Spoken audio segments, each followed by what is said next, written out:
Hey, what's up guys? It's Toxic here, and welcome back to Unpopular Opinions. Now, this was a series on my channel that I used to run about 2 years ago or so, and basically what I would do is I would take comments from my comment section, and sometimes I would make community posts about it and take posts from there.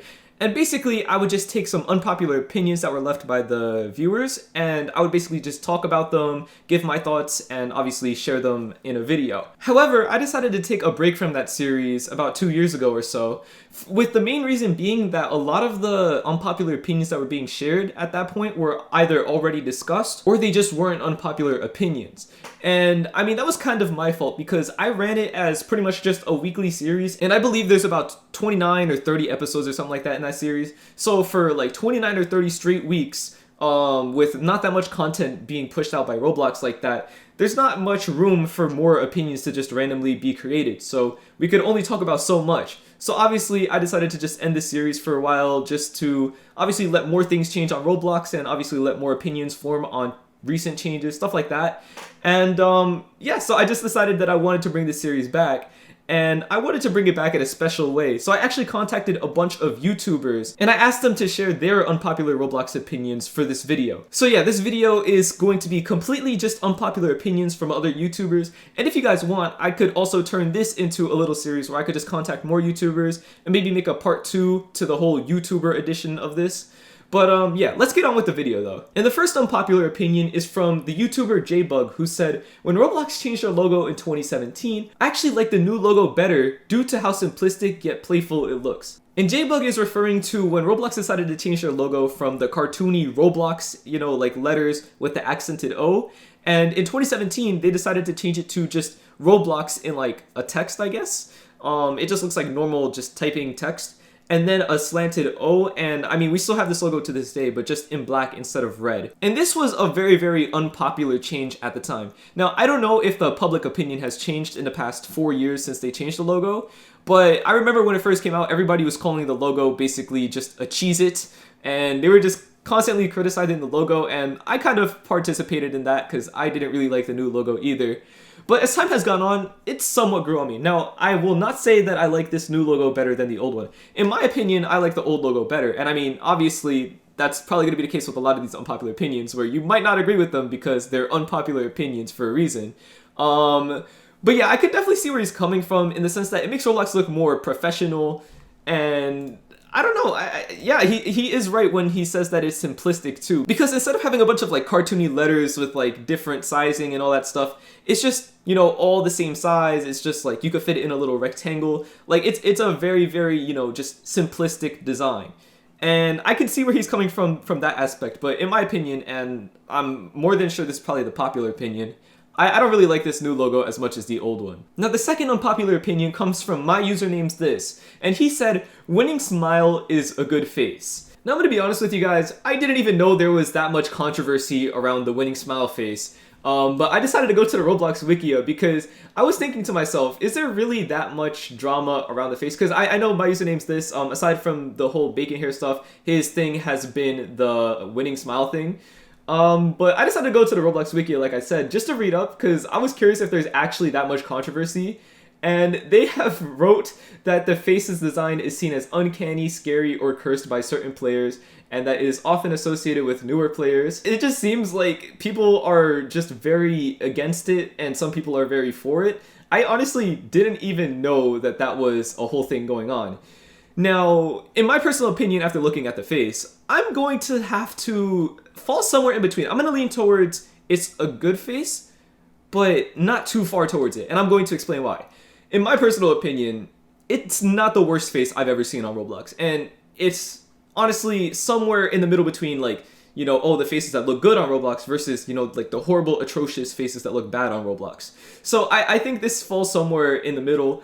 And I think if kind of leans more towards the whole, like, you know, good faces section, but not by a wide margin. Now, I am seeing it on, you know, just an R6 character, and it looks a little bit weird, but I feel like if it was on an Arthro character, or like maybe if you kind of designed a character that actually works with this, because I'm just seeing this on a default Roblox R6 character, I think maybe you could make an outfit work with this pretty well. So I don't want to say it's a terrible face.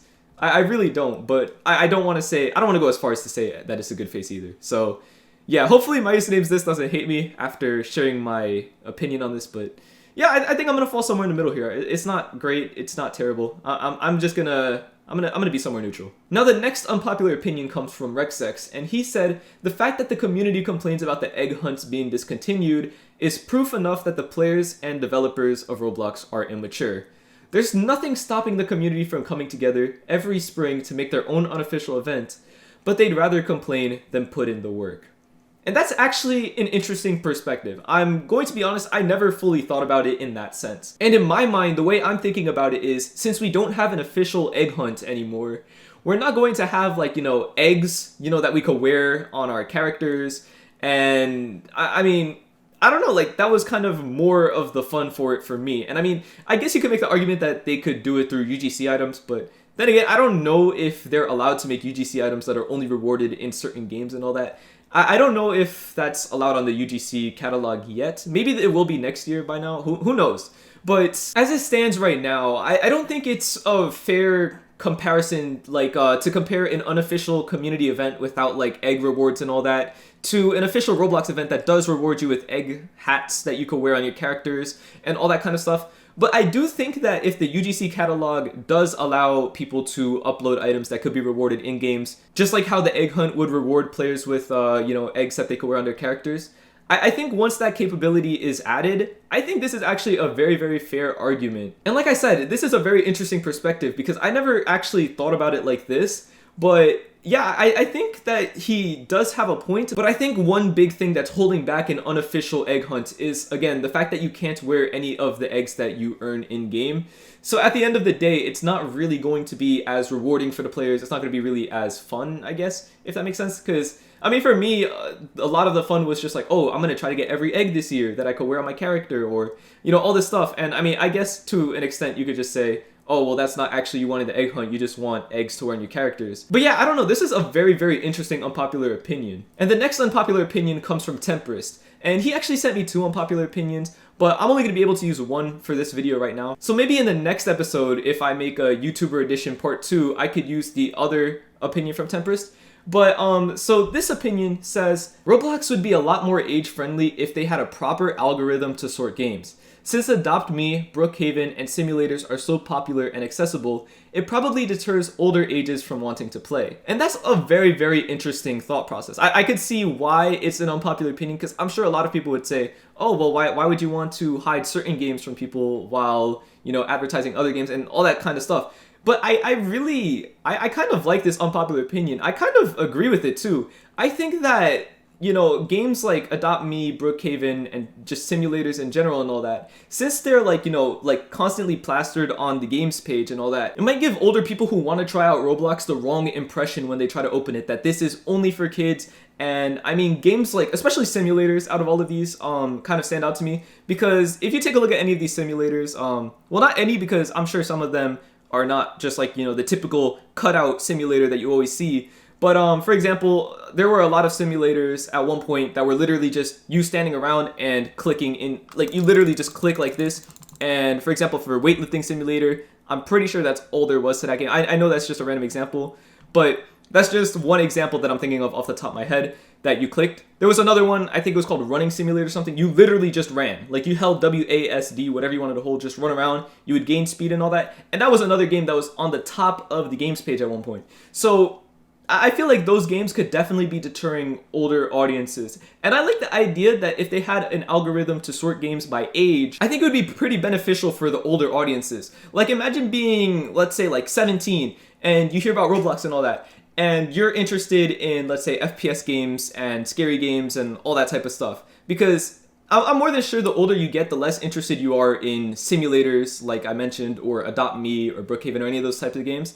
I feel like they would probably be more interested in, like I said, like FPS games or scary games or all that. So what if Roblox utilized, you being an older player and they basically just kind of advertised games like Arsenal or Phantom Forces or, more scary games as well. And an algorithm like that could kind of show people different games based on their interests or their age groups or all that, I feel like that would be pretty beneficial for Roblox, and it would probably bring in a lot more older people because, again, like I said, Roblox has always had this kind of image that it's a kid's game.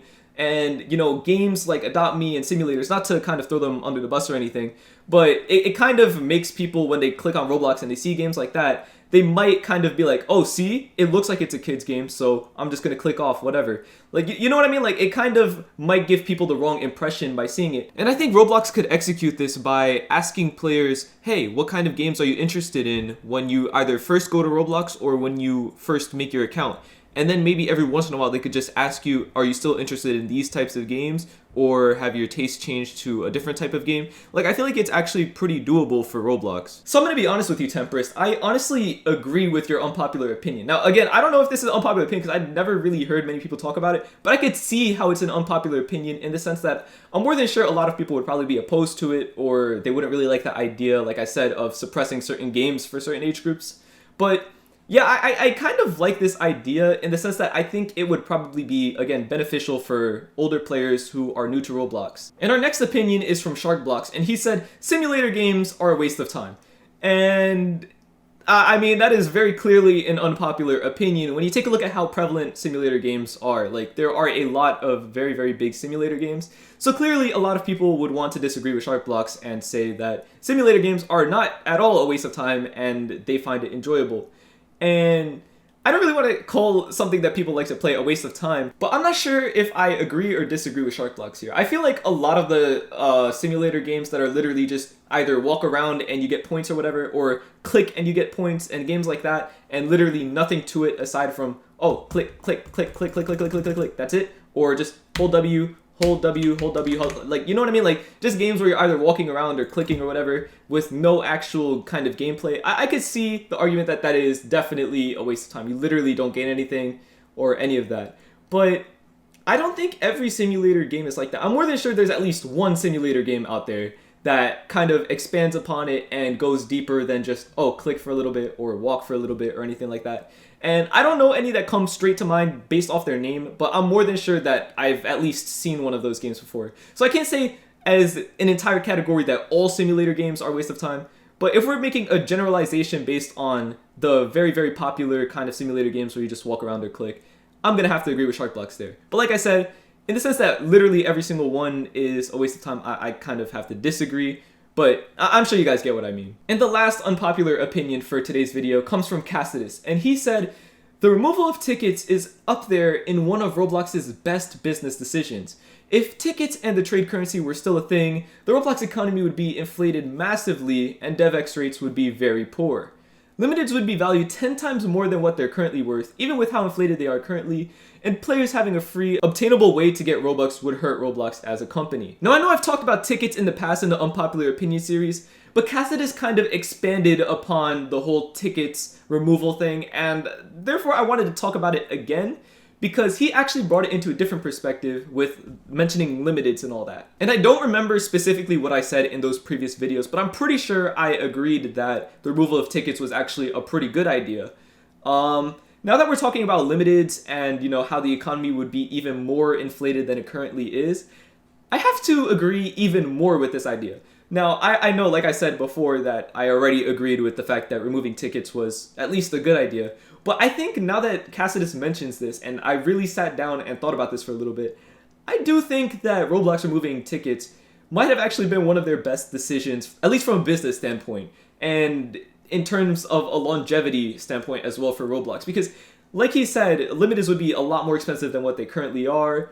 And like he said as well, people getting Robux for free would definitely hurt Roblox as a company. Now I get that this one is a little bit more speculative than all the other ones, in the sense that we don't really have the numbers to tell if tickets would actually fully inflate the economy like that, or if it wouldn't really have that big of an impact.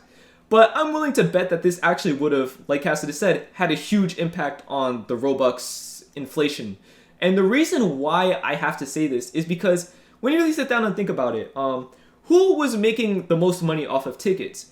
And of course, those are the people that botted accounts. And they made hundreds, thousands, I don't know, maybe 10,000 accounts, and they would just constantly be feeding themselves tickets every single day through a t-shirt for 10 tickets. And basically they would take all these tickets that they got from these thousands of accounts or whatever, and they would, again, like I said, buy a t-shirt. Then they would run all those tickets through the trade currency. And I'm not sure how much people were actually making through doing this method. However, I did hear about this method before, and I'm pretty sure it's probably in the thousands of Robux per day. So imagine if that became more of a widespread thing than it was, because I doubt it was really widespread to begin with, because, you know, some people would make maybe a few accounts and transfer the tickets, and that wouldn't do too much harm. However, the people that were botting accounts, that would probably increase as Roblox's player base increased.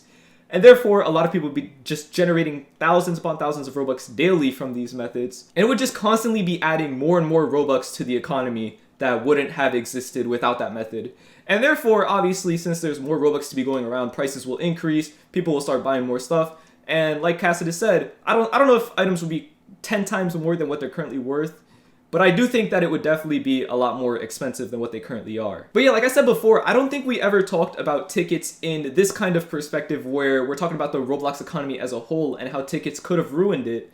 So yeah, I think that this is definitely a very interesting way to talk about the removal of tickets. But yeah, that's pretty much it for today's video. Like I said, I only got a few YouTubers for this video here, and I know this video is probably long because I've spent quite a bit of time on every single opinion just to make sure I fully talked about everything. But let me know down in the comments, do you guys want to see a part 2 where I get other YouTubers and ask them for their unpopular opinions? And if so, let me know down in the comments what other YouTubers you want to see, and let me know if you want to see any of these YouTubers return to make another comment as well.